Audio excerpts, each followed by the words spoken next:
दोस्तों, हमसे अगर आज कोई ये पूछे कि हमारे प्राचीन ग्रंथ कौन से हैं जो सबसे प्रमुख हैं और जिन्हें देश विदेश में मान्यता मिली हुई है, दुनिया ने जिन्हें सराहा है, तो हम में से कुछ ही लोग होंगे जो शायद कुछ नाम ले पाएँ, जैसे वेद, उपनिषद, भागवत गीता, रामायण, महाभारत आदि। और अगर उनसे ये पूछ लिया जाए कि इन सब में किसमें क्या क्या चीज़ें बताई गई हैं, तो उस बारे में डिटेल में शायद बहुत ही कम लोग, गिने चुने लोग ही इस बारे में बता पाएँ। शायद इसलिए कि ये सारे प्रमुख ग्रंथ जो हैं वो संस्कृत भाषा में लिखे गए हैं, और संस्कृत, ये दुख की बात है कि आज आम आदमी की भाषा नहीं है, ये एंटरटेनमेंट की भाषा भी नहीं है। इस वजह से आजकल की पीढ़ियों को संस्कृत की तरफ वापस लाना थोड़ा सा मुश्किल लग रहा है। पर जो भारत के प्रमुख ग्रंथ हैं, प्राचीनतम ग्रंथ हैं, जिनके अंदर ज्ञान का विशाल भंडार समाहित है, जो हमें जीवन की हर सिचुएशन में, हर मुश्किल परिस्थितियों में हमें सही रास्ता दिखाते हैं, हमें बताते हैं कि हम कैसे उन परिस्थितियों से निकल सकते हैं, वो सभी ग्रंथ संस्कृत भाषा में हैं। अब इन ग्रंथों को, जो इतने उपयोगी हैं हमारे लिए और आजकल के ज़माने में भी रेलिवेंट हैं, हम आज की पीढ़ियों के लिए कैसे अवेलेबल कराया जाए कि उनकी तरफ इंटरेस्ट बढ़े और वो उन्हें पढ़ना चाहें, जानना चाहें कि उनमें क्या लिखा है। दोस्तों, इस ब्रिज को पूरा करने का काम, इस गैप को फिल करने का काम किया है हमारी आज की बहुत खास शख्सियत डॉक्टर पुष्पा गुप्ता जी ने, जिनसे हम आज कहीं अनकहीं के लम्हे प्रोग्राम में आपको मिलवाने जा रहे हैं। नमस्ते, मेरा नाम है नमिता अनुराग, और हम अपने चैनल कहीं अनकहीं के थ्रू उन लोगों से आपको मिलवाते हैं, उनसे रूबरू करवाते हैं, उनके साथ कुछ लम्हे व्यतीत करते हैं जो समाज के लिए कुछ नया, कुछ बहुत अच्छा या ख़ास काम कर रहे हैं, पर चुपचाप, बिना किसी पब्लिसिटी के। तो आज हम ऐसे ही आपको एक महिला से मिलाने जा रहे हैं जो संस्कृत की प्रकांड विद्वान हैं, जिन्होंने यूनिवर्सिटी ऑफ दिल्ली से एमए और स्कॉलरशिप ली है, पीएचडी किया है।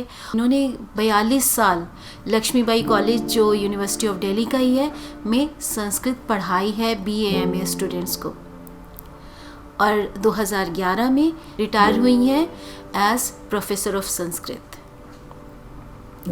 डॉक्टर पुष्पा गुप्ता एक बहुत बड़ा काम कर रही हैं समाज के लिए, आज की पीढ़ियों के लिए।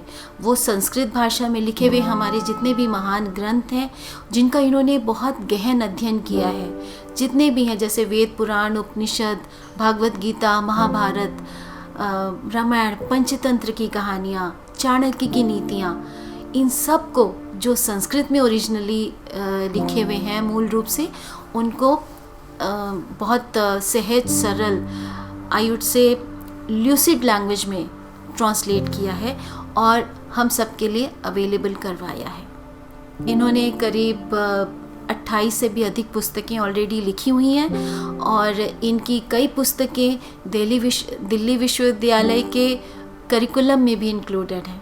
हम मिलते हैं डॉक्टर पुष्पा गुप्ता जी से और उनसे हम जानते हैं कि किस तरह से आज के समय में सबसे ज़्यादा हमारे लिए ये वाले ग्रंथ रेलेवेंट हैं। तो आइए मिलते हैं डॉक्टर पुष्पा गुप्ता से। नमस्ते मैम। नमस्ते। आपका कहीं अनकहीं के लम्हे प्रोग्राम में बहुत स्वागत है। धन्यवाद। तो हमारे आज की जो पीढ़ियां हैं, उनमें से हम सब ने नाम सुना हुआ है, वेद, पुराण, उपनिषद, इन सब का, पंचतंत्र की कहानियों का, चाणक्य की नीतियों का। तो लेकिन आजकल की जो जनरेशन है, उसने इन्हें इतना नहीं पढ़ा है, और आपको क्या लगता है कि क्या इसका कारण हो सकता है?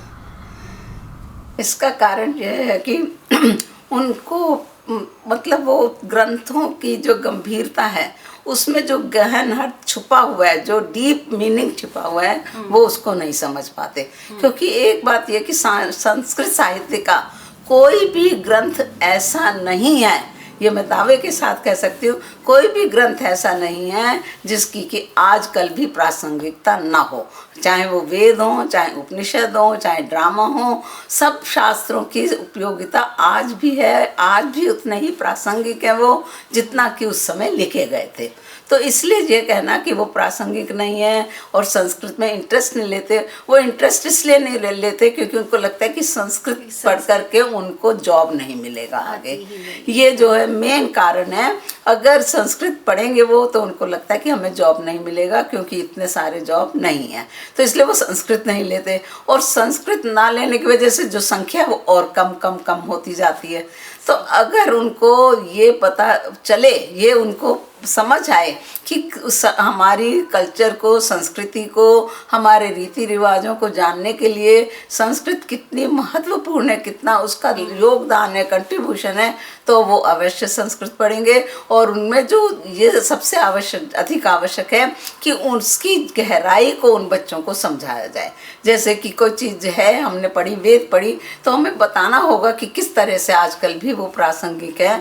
तब उनको जब प्रासंगिकता, उसका महत्व पता चलेगा तो वो उसको अवश्य पढ़ेंगे। और संस्कृत जो है बहुत ही, और आपने देखा होगा कितनी, मतलब कि ये विस्मयास्पद है, बड़े हंसी की बात है कि अगर कोई भाषण देता है, स्पीच देता है या वो ऐसे लिखता है, तो उसमें जब तक संस्कृत के एक दो श्लोक ना हो तब तक वो उसका लगता है कि उसका कोई प्रभावशाली नहीं बना, इफेक्टिव नहीं हुआ। तो अब जो बड़े लीडर्स लेक्चर देते हैं वो भी एक आध संस्कृत की लाइन छोड़ देते हैं। तो गवर्नमेंट ने भी NEP 2020 में संस्कृत अनिवार्य किया है। जी। हाँ। तो मुझे लगता है कि इससे काफी पढ़ना चाहिए, फर्क पड़ना चाहिए। और बच्चों को एक दफे अगर इंटरेस्ट आ गया तो वो अवश्य आगे भी उनका अपना इंटरेस्ट बना रहेगा और संस्कृत और अधिक लोकप्रिय होगी। जी। अच्छा, तो मैम आपको क्या लगता है कि इतने सारे हमारे पौराणिक ग्रंथ हैं और सब के सब बहुत ही महत्वपूर्ण हैं, अपने अंदर ज्ञान का पूरा भंडार समेटे हुए हैं, तो इन सब में से आज के परिप्रेक्ष्य में अगर हम देखें, आज के समाज में, आज के पीढ़ियों के लिए सबसे ज़्यादा जो रेलिवेंट कहा जाएगा वो कौन सा हो सकता है आपके अनुसार? आपने बहुत सटीक प्रश्न पूछा है।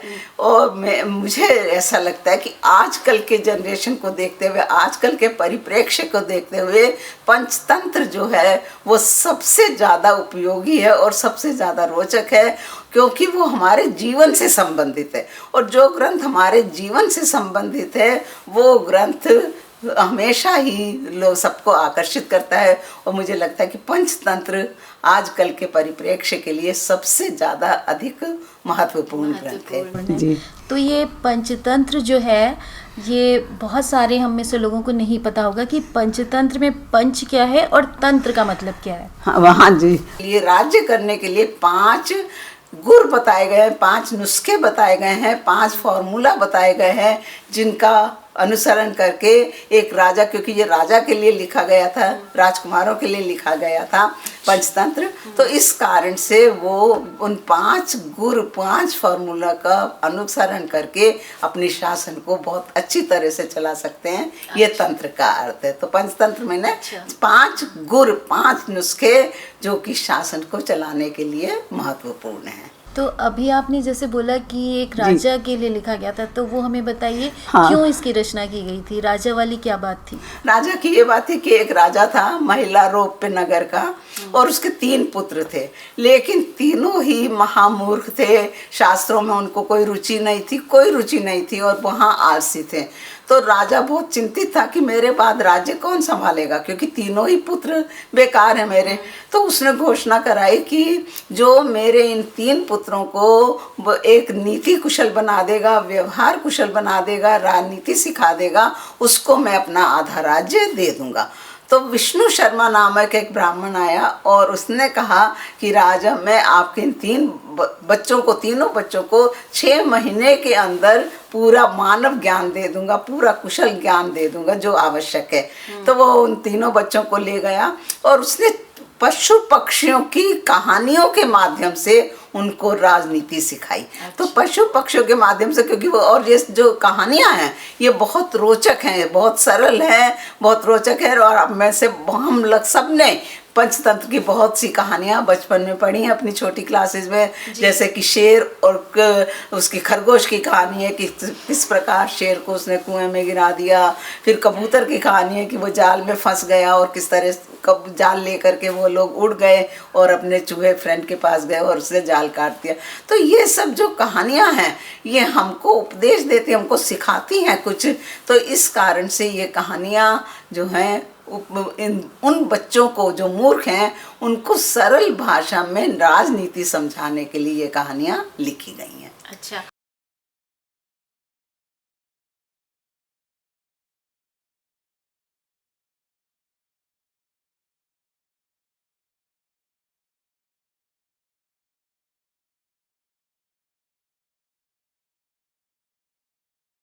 सबसे बड़ी बात मैं आपको बताऊंगी कि ये हमारे जीवन से संबंधित हैं और ये आदर्शवादी नहीं है, ये यथार्थवादी हैं। यथार्थवादी मीन्स रियल हैं, इनमें कोई ऐसा आदर्श नहीं जो कि हम नहीं कर सकते। जैसे कि आदर्शवादी दो तरह के जीवन मूल्य होते हैं, एक आदर्शवादी होते हैं जैसे सच बोलो, हिंसा ना करो, दया करो, दान करो, तो ये हमें नैतिकता सिखाते हैं।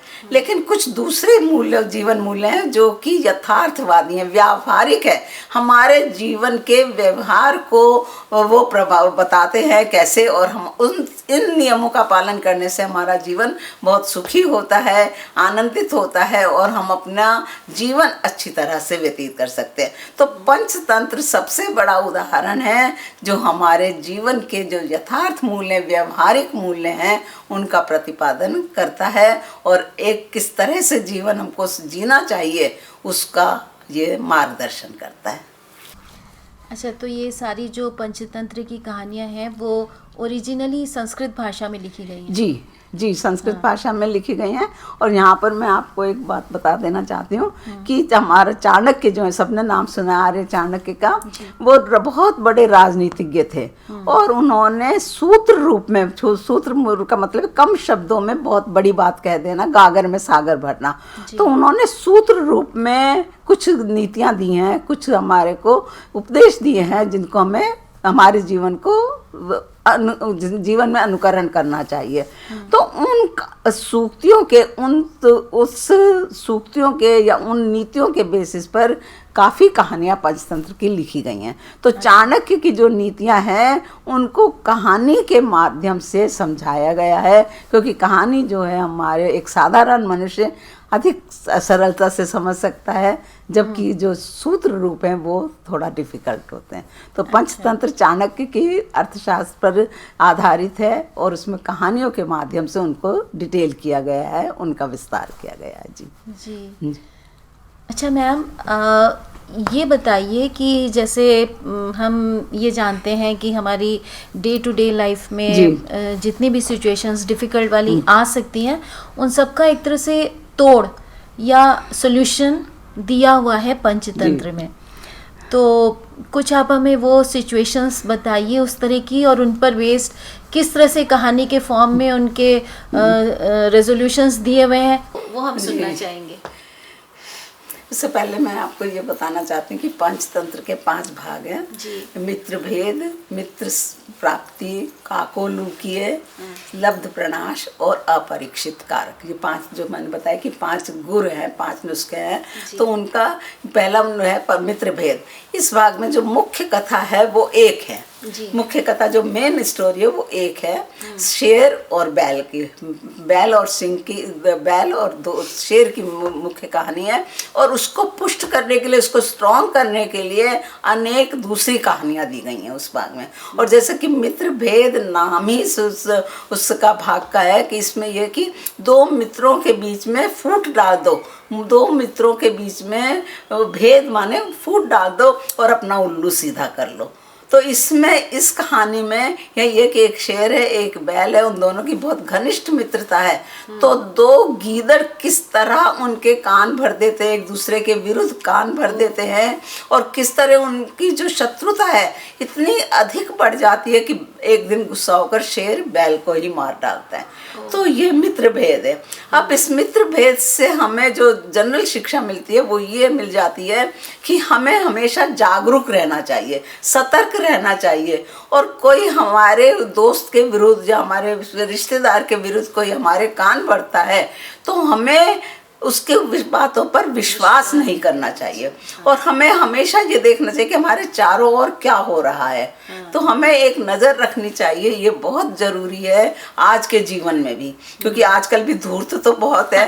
तो इसलिए बिना किसी प्रूफ के, बिना किसी सबूत के हमें किसी पर भी विश्वास नहीं करना चाहिए। नहीं तो वही मैं हमारा और हमारा मित्र या जो रिलेशन है उसका वही हाल होगा जो शेर और बैल का हुआ। जो आजकल हम लोग के माता पिता सभी समझाते हैं कि अपनी आंखें और कान खुले रखो।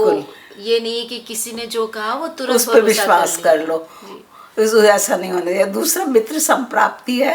इसमें ये बताया जैसा कि नाम ही है मित्र संप्राप्ति, कि मित्रों हमको अपने ज़्यादा से ज़्यादा मित्र बनाने चाहिए जो कि हमारे कठिनाई में जो हमारा साथ दें। सच्चे मित्र होने चाहिए जो वो ऐसे मित्र बनाने से हमारा जीवन बहुत सुखमय होता है। और हम भी अभी देखते हैं जैसे कि मैं रिटायर हो गई हूँ तो हमारे मित्र ही हमारा वो हैं।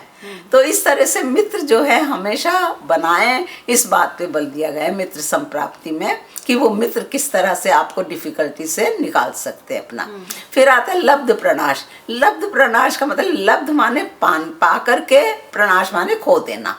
अच्छा। पहले प्राप्त किया कुछ चीज को और फिर उसको खो दिया। और इसमें तो हम सबने वो कहानी पढ़ी है मगरमच्छ और बंदर की, कि बंदर एक उस पे रहता जामुन के पेड़ पर, मगरमच्छ दोस्त बन गया। वो सब कहानी आप जानते हैं। तो उसमें ये कि देखिए ये मगरमच्छ ने पहले मित्र को, बानर मित्र को प्राप्त किया, लेकिन अपनी मूर्खता के कारण उसको खो दिया मित्र को। तो इस तरह से ये, और इससे ये वाला भाग हमको दिखाता है, सिखाता है कि हमें जो अपना रहस्य है वो किसी को नहीं बताना चाहिए।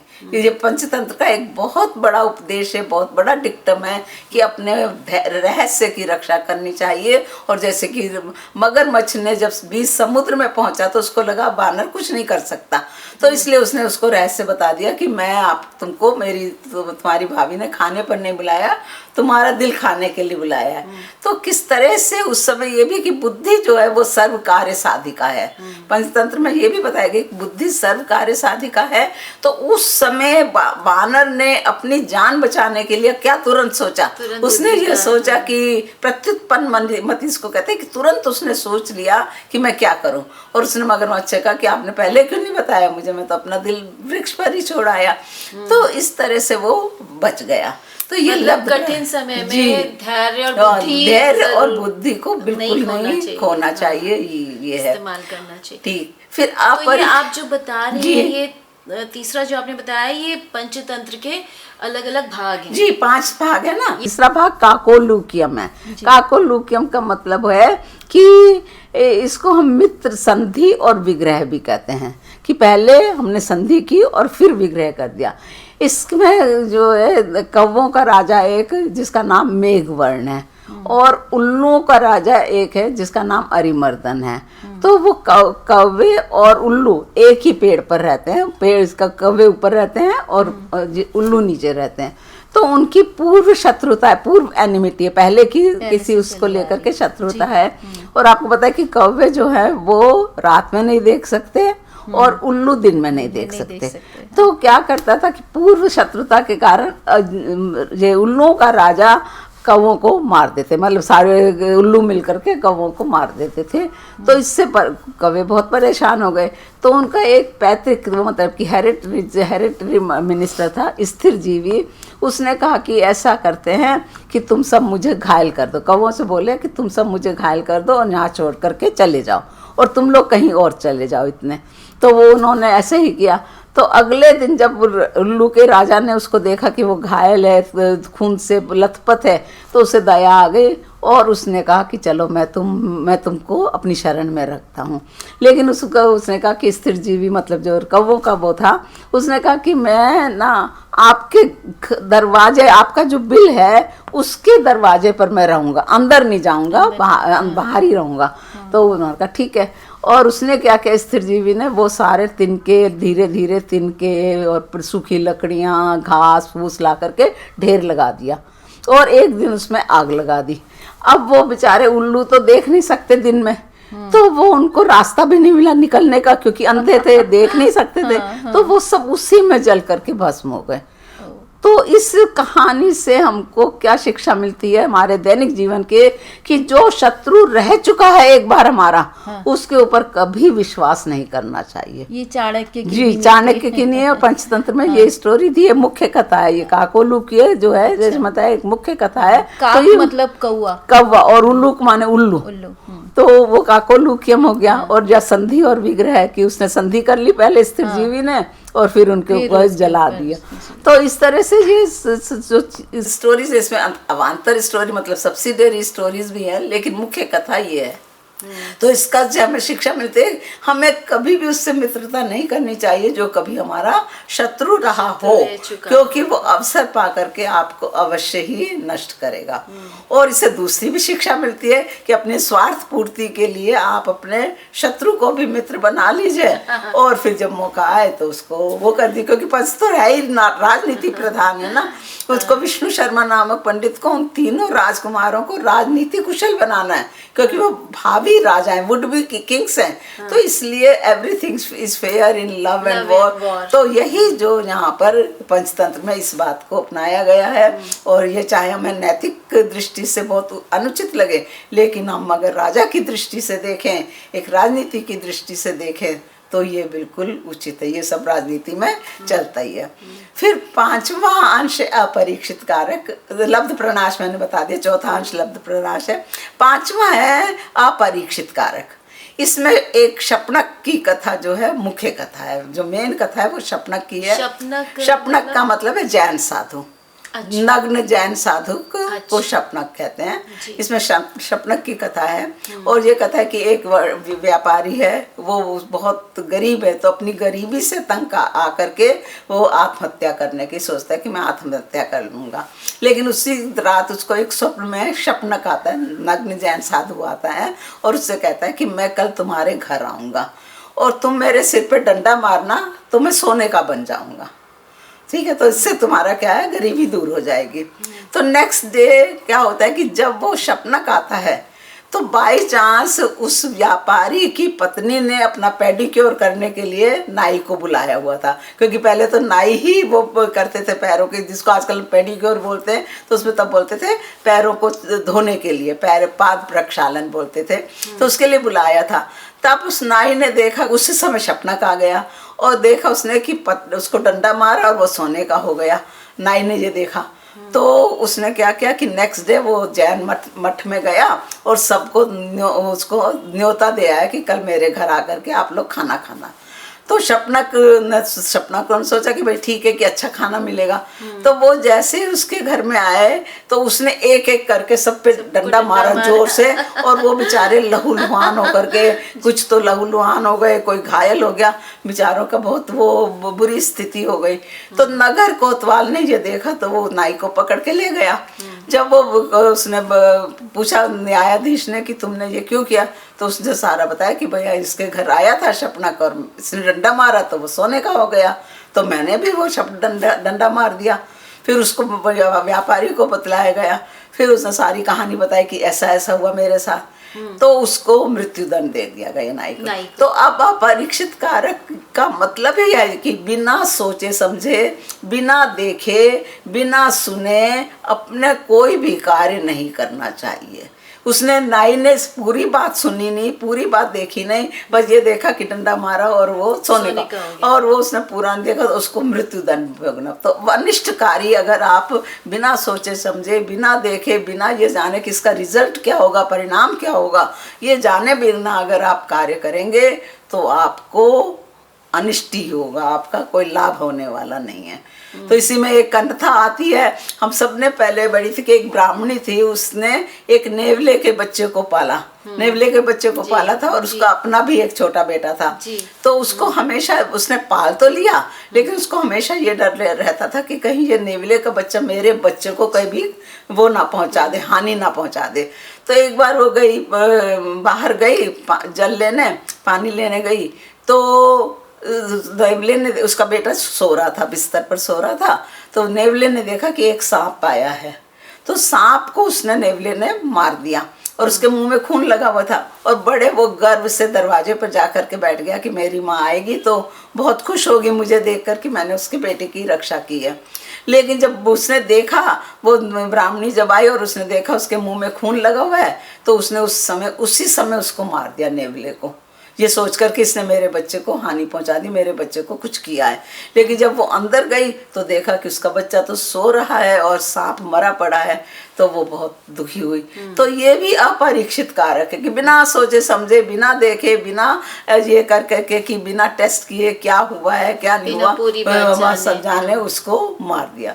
तो ये हमारे जीवन की, ये देखिए, ये पांचों जो तंत्र हैं, जो मुख्य कथा ही है, उससे ही हमारे जीवन को कितना वो मिल रहा है। और इसके अतिरिक्त पंचतंत्र में और भी बहुत सारी जो चीजें कही गई हैं, जैसे आजकल के ज़माने में इसकी बहुत ज़्यादा ज़रूरत है कि कठिन समय हर एक के पास बहुत जल्दी जल्दी आजकल आता ही रहता है, जिस तरह का लाइफस्टाइल हो गया है। तो इसकी और भी कोई कहानी हमें सुनाइए कि जब हमें कठिन समय में अपनी बुद्धि का इस्तेमाल नहीं छोड़ना चाहिए, कितना भी मुश्किल टाइम हो, हमें पूरा दिमाग लगाना चाहिए कि हम कैसे उससे बाहर आ सकते हैं। वैसे तो इसकी बहुत सारी कथाएं, शख्स, खरगोश और शेर की कथा है जो हम जानते हैं, लेकिन मैं एक ऐसी कथा बताती हूँ जिसकी शायद आप में से कुछ लोगों ने ना सुनी हो। तो एक बार एक पिंजरे में एक शेर बंद था, तो एक ब्राह्मण, वो सबसे कह रहा था, शेर सबसे कह रहा था कि मुझे खोल दो, मुझे खोल दो। तो एक ब्राह्मण जा रहा था वहाँ से, तो उसने ब्राह्मण देवता से बहुत विनती की कि मुझे आप पिंजरे में से निकाल दो। ब्राह्मण ने कहा मैं तुमको क्यों निकालूं, तुम तो मुझे निकलते ही खा जाओगे। तो शेर ने कहा नहीं, मैं नहीं खाऊंगा आपको, मैं आपको प्रॉमिस करता हूँ, आप मुझे निकाल दो। तो ब्राह्मण ने दया करके उसको निकाल दिया, पिंजरा खोल दिया। जैसे शेर बाहर आया तो वो तो उसके ऊपर झपटा, ब्राह्मण के ऊपर, कि मैं अब तुमको खाऊंगा, तुमने खोला है मुझे। तो इतने में एक लोमड़ी जा रही थी, वहाँ से गुजर रही थी, उसने देखा कि ये क्या गड़बड़ चल रहा है, तो वो आई और उसने पूछा ये क्या क्या चल रहा है यहाँ पर। तो ब्राह्मण ने बताया सब कि ये शेर पिंजरे में बंद था और इसने मुझसे कहा कि आप निकाल दो, मैंने दया करके इसको निकाल दिया और अब ये मुझे खाना चाहता है। तो लोमड़ी समझ तो गई सब कुछ, लेकिन उसने कहा क्या, मुझे तो कुछ समझ नहीं आ रहा। तो क्या मतलब ब्राह्मण पिंजरे में बंद था, शेर ने निकाला? उसने कहा नहीं, शेर बंद था और पिंजरा ब्राह्मण ने खोला, मैंने खोला। तो वो लोमड़ी कहते नहीं, मुझे तो इसको रिएक्ट करो, दोबारा से इसको एक्टिंग क्या था क्या नहीं था उसको दोबारा से करके बताओ। तो उसने कहा ठीक है। तो शेर जो है पिंजरे में चला गया कि दोबारा से लोमड़ी को समझाने के लिए शेर फिर से पिंजरे में चला गया और उसने ब्राह्मण से कहा कि फट जल्दी से इसको बंद कर दो पिंजरे को। ब्राह्मण ने बंद कर दिया। फिर वो शेर कहता है कि अब मुझे निकालो। तो लोमड़ी कहते हम पागल हैं, बेवकूफ़ हैं जो तुमको निकालेंगे, एक बार भुगत चुके, अब तुम पिंजरे में ही बंद रहो। तो उस लोमड़ी की बुद्धि के कारण इतनी बड़ी सिचुएशन, जो इतनी डिफ़िकल्ट सिचुएशन थी, उसमें से उसने ब्राह्मण को निकाला। तो ये ऐसी कहानियाँ हैं जो बच्चों को भी पसंद आती हैं। फिर उसमें ये कहा गया है कि हमारे को धन का महत्व, वैसे हम लोगों को कहते सुना है कि धन हाथ का मैल है, लेकिन वास्तव में देखा जाए तो मुझे लगता है कि 90% प्रॉब्लम्स हमारी धन से सॉल्व होती हैं, धन से सॉल्व होती हैं। तो इसलिए और यहाँ पर धन का बहुत उसमें बताया गया पर पंचतंत्र में कि जो राजकोष है, राजा के लिए जो कोष है उसका खजाना भरा रहना चाहिए। और आजकल भी आप देखेंगे कि जो अमीर इंसान होता है वो सबकी इज्जत का पात्र, सब उसका आदर करते हैं। और हमारे संस्कृत में तो कहा गया सर्वे गुणाः कांचनम आश्रयन्ते, कि जो अमीर है उसमें तो सारे ही गुण आ जाते हैं, सब गुणों का स्वामी वो हो जाता है। और जब बेचारा गरीब होता है सबसे पहले हमारा शक उसी पे जाता है, कुछ चोरी हो जाए तो हमारा शक सबसे पहले हमारी मेड पर ही जाता है, चाहे वो कितनी ईमानदार क्यों ना। तो इसलिए धन जो होना है बहुत ज़रूरी है जीवन यापन के लिए, अपनी लाइफ को सुखमय बनाने के लिए धन का होना बहुत ज़रूरी है, जो मैल नहीं है। तो और इसके अतिरिक्त एक और बात जो पंचतंत्र में कही गई है कि मित्रों को तो करना ही चाहिए हमको, और हमको अपने से जो अधिक बलशाली है उससे शत्रुता कभी नहीं करनी चाहिए, क्योंकि जो बलशाली है उससे हम आकर के अपने अहंकार में आकर, अपने ईगो में होकर के कई बार हमने देखा कि हम उससे शत्रुता मोल ले लेते हैं। अपने से जो ज़्यादा समृद्ध है हर दृष्टि से, शारीरिक दृष्टि से, उसकी पहुंच कहाँ तक है, ऊंचा पद कहाँ तक है, ये सब उसको ना देख करके हम उससे मोल ले लेते हैं और फिर हमारा ही नुकसान होता है। तो इसलिए पंचतंत्र में का जो अपने से बड़ा बलवान शत्रु है उससे कभी भी आपको पंगा नहीं लेना चाहिए, शत्रुता या कोई भी पंगा उसके साथ नहीं लेना चाहिए। फिर उसमें कहा कि बहुत ज़्यादा विश्वास किसी पर नहीं करना चाहिए, और ये तो मर्यादातीतम ना विश्वसेत, कि मर्यादा जो हमारी सीमा है उससे अतीतम, उससे बढ़कर किसी पर विश्वास नहीं करना चाहिए। आजकल तो हम सभी देख रहे हैं कि बिजनेस में पार्टनर है, एक पार्टनर दूसरे पार्टनर को धोखा दे देता है, पिता पुत्र को धोखा दे रहा है, पुत्र पिता को धोखा दे रहा है। तो ये तो आजकल जो है बहुत ही ज़्यादा धोखा देने की प्रवृत्ति, एक दूसरे को धोखा देने की बहुत ज़्यादा हो गई। तो पंचतंत्र ने इतने वर्ष पहले ही ये बात आगाह कर दिया, हमको वार्न कर दिया कि किसी पर चाहे कोई कितना भी विश्वस्त कोई ना हो, पूरा अंधविश्वास किसी पर भी नहीं करना चाहिए। तो इस तरह से, और फिर उसमें ये कहा गया जो हमारा नेचर है वो कभी नहीं बदलता, स्वभावो दुरतिक्रमः, कि हमारा नेचर जो है वो स्वभाव कभी भी नहीं बदलता। तो अगर जैसे इसमें कहीं स्टोरीज हैं कि एक दफ़े एक मेंढक था, तो मेंढक के जो कुएं में रहता था वो, उसके रिश्तेदार उससे बहुत जेलसी ईर्ष्या करते थे। तो उसको बहुत गुस्सा आया और उसने एक सांप ले आया, और सांप को उसने कहा कि आपको मैं इसमें कुएं में एक जगह बिठा देता हूँ और आप मेरे इन रिश्तेदारों को खा जाओ, क्योंकि ना ये मेरे को बहुत तंग करते हैं और मैं बदला लेना चाहता हूँ इनसे। तो उसने कहा ठीक है, और वो उसने सारे मेंढक खा लिए सांप ने। फिर वो कहने लगा कि मैं तो भूखा हूँ, मैं तो अब तुम्हारे बेटे को खाऊंगा। तो उसने कहा कि मेरे बेटे को तो आप कैसे खाओगे? कहते नहीं, आप मुझे लेकर आए हो तो मेरे पास जो है मैं उसको खाऊंगा। तो वो उसके बेटे को भी खा गया, उसकी पत्नी को भी खा गया, और वो जो मेंढक था बड़ी मुश्किल से अपनी जान बचा करके भागा। तो इसलिए जो हमसे ये जो मैंने अभी कहा कि हमसे बलवान जो शत्रु है उससे मैं कभी भी दोस्ती नहीं करनी चाहिए, और हमें कभी भी किसी के ऊपर ऐसा विश्वास नहीं करना चाहिए जो हमारा जन्मजात शत्रु है। तो ये इस तरह से कथा है। और ये भी इससे समझ में आ रहा है, आप जो इतनी इंटरेस्टिंग स्टोरी सुना रही हैं, कि हर स्टोरी एक दूसरे से रिलेटेड भी है, सब एक दूसरे को कॉम्प्लीमेंट कर रही हैं। जी कॉन्ट्रडिक्शन कहीं नहीं हो रहा है, ना कहीं नहीं हो रहा है। ऐसे वो है कि हमें अपने मित्रों की, जो वेल विशर्स हैं हमारे, उनकी बात सुननी चाहिए, उनकी बात को जो वो हमसे कह रहे हैं उनकी बात सुननी चाहिए। इसमें एक कथा सुनाती हूँ आपको कि एक दफ़े तालाब में 2 बगुले थे और एक कछुआ, उन तीनों की बड़ी दोस्ती थी। तो क्या हुआ कि धीरे धीरे उस तालाब का पानी सूखने लगा, तो बाकी जो जीव थे वो चले गए, दूसरे तालाबों में चले गए। अब कछुए को तो आता नहीं तैरना, तो बगुलों ने उनसे कहा कि हम एक डंडी लाते हैं और तुम क्या हम अपनी चोंच में उस डंडी को पकड़ लेंगे और तुम इसको बीच में से पकड़ के लटक जाना, लेकिन अपना मुंह मत खोलना, तुम अगर मुंह खोलोगे तो नीचे गिरोगे। तो उसने कहा ठीक है, और वो उसको लेकर के उड़ चले, कछुए को लेकर के, और दोनों बगुले चोंच दबाए।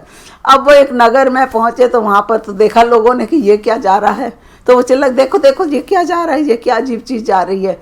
तो उन्होंने उस कछुए ने जब ये शोर सुना तो नीचे की तरफ देखने के लिए अपना मुंह खोल दिया और वो गिर पड़ा।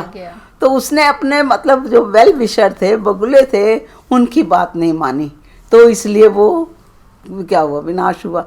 इसी तरह एक और कथा है कि एक गधे की और गीदड़ की बहुत दोस्ती थी। वो दोनों जाकर के रात में खेत में जाते थे और चने खाते थे।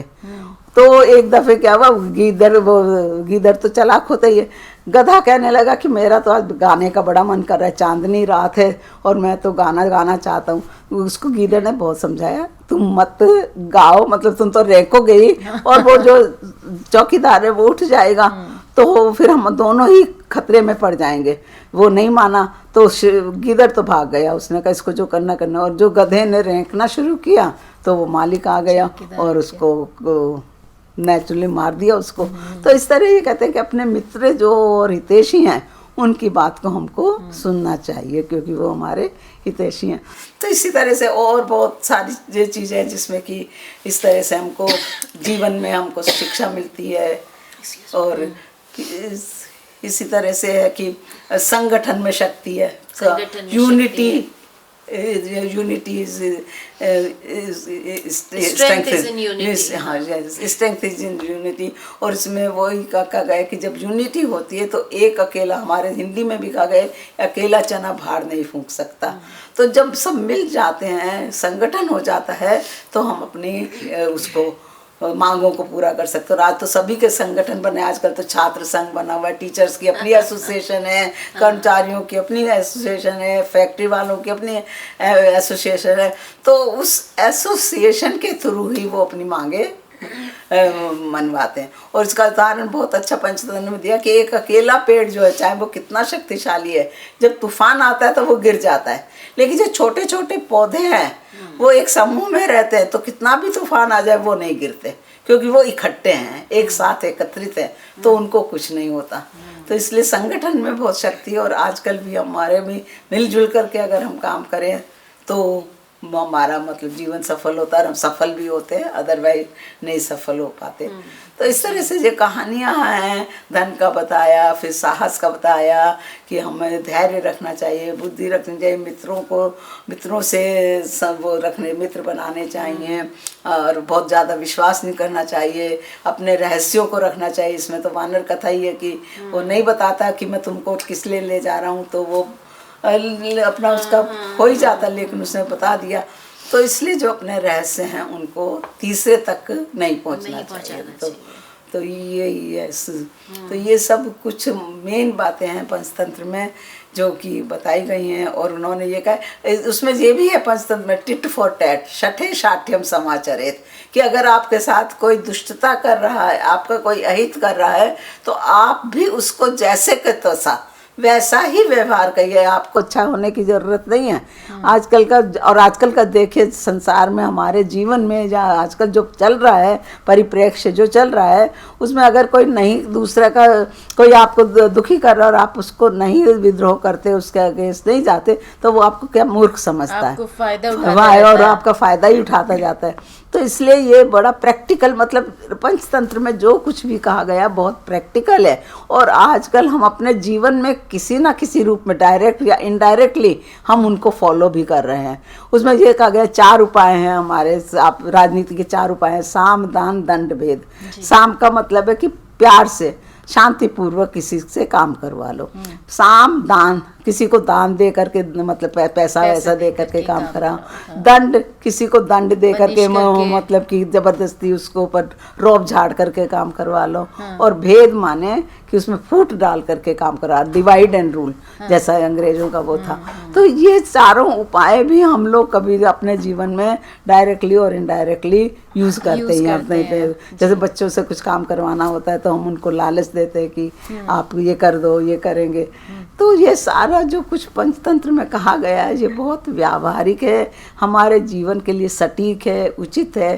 तो इस कारण से पंचतंत्र बहुत प्रसिद्ध है, यथार्थवादी है। लेकिन ये नहीं कि इसमें बिल्कुल भी आदर्शवाद नहीं है, आदर्शवाद भी है। इसमें 2-3 स्टोरीज है कि जो कि आदर्शवाद की तरफ जाती हैं, कि धर्म कि वो आदर्शवाद आता है 1-2 कथाओं के बीच में, कि 2 कबूतर हैं और उनमें से एक कबूतर उड़ जाता है, उसका घोंसला है, उसमें दूसरा कबूतर आकर के बैठ जाता है। तो बहुत दिन बाद वो आता है अपना कि मेरा जो घोंसला है आप इसमें से हटो। वो कहता है मैं इतने दिन से रह रहा हूँ, तो ये मेरा है, तुम्हारा कहाँ से रह गया। तो दोनों में लड़ाई होती है। फिर वो अपना फैसला कराने एक उसके पास एक बिल्ली बैठी है, उसके पास जाता है। बिल्ली कहती है आओ मेरे पास, मैं तो अब संन्यास ले लिया है और मैं सत्य बोलता हूँ, हिंसा करना मैंने छोड़ दिया है, आओ तुम मेरे पास आओ, मैं तुम्हारा फैसला करता हूँ। तो वो तो दोनों उसके पास जाते। फिर वो कहते मैं बुढ़ा हो गया ना तो थोड़ा और पास आओ मेरे, मैं सुनाई नहीं दे रहा मुझे तुम्हारा क्या झगड़ा है। तो वो और पास चले जाते हैं और फिर वो कहता है, फिर और पास बुलाता है और फिर वो उसको झपट के दोनों को खा जाता है। तो उस प्रसंग में कि मैंने संन्यास ले लिया है और मैं सच बोलता हूँ, हिंसा नहीं करता हूँ, मैं बहुत दया करूँगा तुम्हारे ऊपर, ठीक से फैसला करूँगा, ये सब दे करके उनको मार देता है। तो इसी तरह से ये है ना कि हमारा जो शत्रु है, बिल्ली और कबूतर तो एकदम जन्मजात शत्रु हैं, तो उनके ऊपर विश्वास ही नहीं करना चाहिए। तो इस तरह से ना पंचतंत्र में छोटी छोटी कहानियों के द्वारा हम बच्चों को भी सिखा सकते हैं, नीति की शिक्षा दे सकते हैं, व्यावहारिक होने की कि किस तरह से कोई भी प्रॉब्लम आती है, डिफ़िकल्टी आती है तो क्या करना चाहिए हमको। ये सब पंचतंत्र में है। इसलिए मुझे लगता है कि आजकल की उस ज़माने को देखते हुए, आजकल की परिस्थितियों को देखते हुए पंचतंत्र बहुत प्रासंगिक है। जी।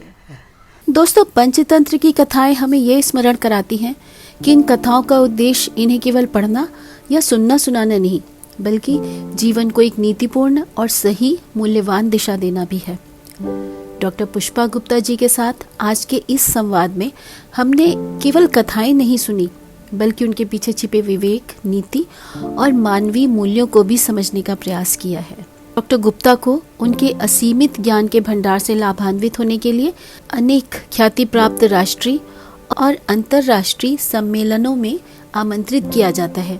हम उम्मीद करते हैं कि यह सफर इसी प्रकार चलता रहे और हम पर हमारे पुरखों की अमूल्य धरोहर की ज्ञान वर्षा इसी प्रकार होती रहे। इसी विचार के साथ हम आज के इस प्रसंग को विराम देते हैं। धन्यवाद।